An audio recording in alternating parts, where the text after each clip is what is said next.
y sin embargo están contentos. Están contentos, están realizados, sienten que su idea de progreso encuentra una nueva oportunidad. La de esta modernización tardía que tiene que ver con la multipolaridad del mundo, con la debilidad del imperio, con que sus trapitos sucios salgan a través de Wikileaks. Es decir, todo esto a ellos les permite alentar el sueño de que la Argentina pueda, una vez más, intentar seguir el camino de Europa. Mal, como son los imitadores, que todo lo hacen mal. No, y además, una acotación, sí.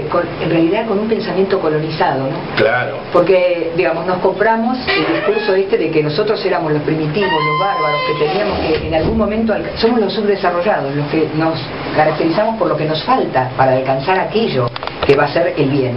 Es decir, estamos considerándonos los menos, ¿no? Aquello que hay que civilizar. De la barbarie, o sea, de barbarie o civilización, sí. Sarmiento, ¿te suena? Bueno, ¿te suena? Está internalizado, porque permanentemente se habla en aras de que somos países subdesarrollados, pero en aras de alcanzar ese desarrollo que tienen los otros, tenemos que crecer, tiene que aumentar nuestro Producto Bruto Interno. Es decir, el modelo es aquello, no es lo propio. Es terrible. Me haces acordar algo que decía Rodolfo Kusch. Para los españoles que llegaron a la América ya por el siglo XVI, las llamas del altiplano eran unas ovejas de cuello largo. Claro, porque es lógico, ponete en la cabeza de un español.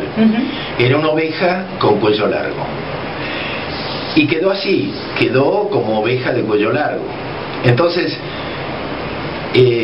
Kusch reflexionaba, ¿qué somos nosotros? ¿No? Somos ese cuello largo de una oveja extraña. Es decir, en realidad, ¿dónde está lo que nos identifica? Está en una especie de deformación de la mirada que nos bautizó, que nos puso nombre, ¿no? ¿Se comprende? O sea, claro. En la deformación está la identidad. Entonces, nosotros somos lo que no podemos asumir. Nosotros somos lo que nos cuesta asumir. Entonces, los caminos son complicados, ¿no? A mí, porque tampoco se trata de idealizar lo otro.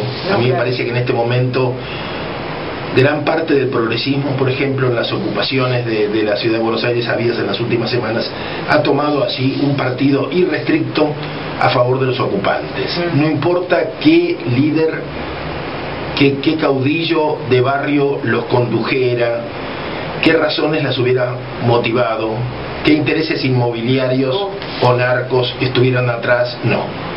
O sea, decir que haya, según Ibarra y según otros, y Filmus y según Cosia y según una cantidad de gente que tienen todas las radios y la televisión a su favor para decir pavadas todo el día y además cobran por eso, hablar de narcos detrás de los ocupantes ya implica tomar posición, una posición muy antipopular, según ellos, que parecen que de pueblo saben muchísimo.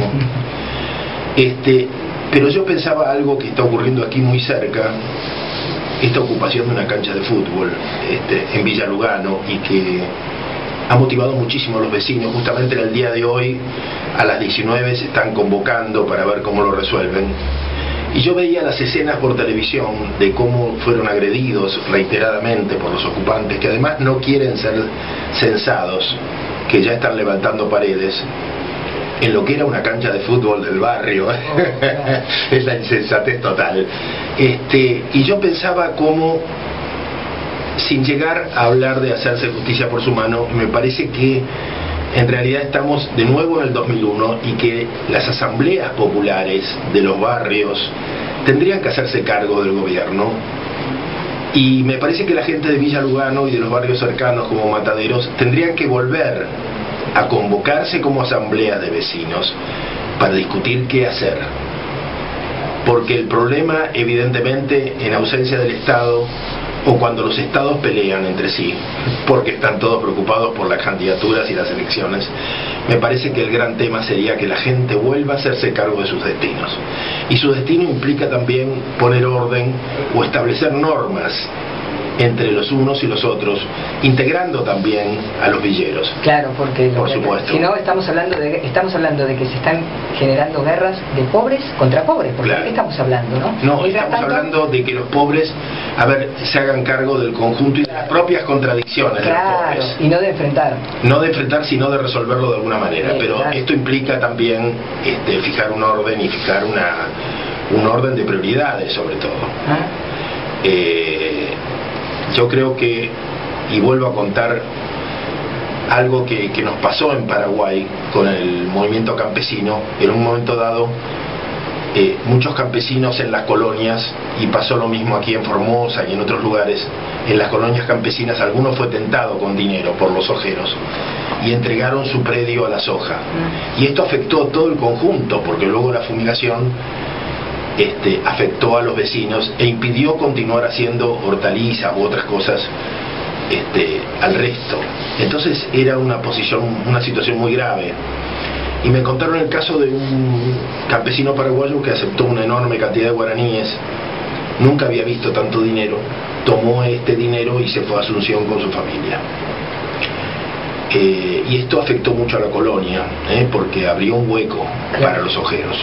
Al año el campesino volvió, había perdido todo el dinero, se lo había malgastado, no tenía casa ya, no había sabido calcular qué hacer con ese dinero, que tampoco era tanto en la ciudad. Tenía una hija que se prostituía, sus problemas eran angustiantes, y entonces cuenta todo esto en la asamblea campesina y les pide perdón y les pide volver a integrarse a la colonia, que quiere volver. La asamblea se reúne, el consejo se reúne mientras él espera afuera, y luego lo llaman y le dan su veredicto, le dicen que no, que se vuelva, que no lo quieren ver más, que lo que hizo no tiene vuelta atrás.